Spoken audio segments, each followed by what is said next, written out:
Од раководството на скијачкиот центар Попова шапка велат дека за луѓето кои се сместени во двата хотели им е обезбедено храна, медицинска нега и топол престој. На ски центарот Попова шапка, односно во нашите хотели Славија и Попова шапка, во текот на вчерашниот ден пристигна прво во хотел Славија 70 луѓе и во текот на ноќта пристигна 90 луѓе во долниот хотел Попова шапка.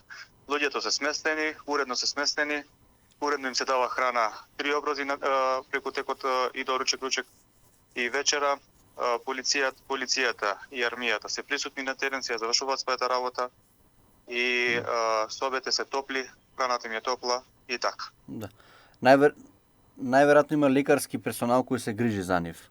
Да, значи при само пристигнување на гостите во хотелите ги пречекува медицинска екипа од страна на здравствениот дом и клиничкиот центар од Тетово и им вршат истовремено преглед на сите пристигнати од странство. Да.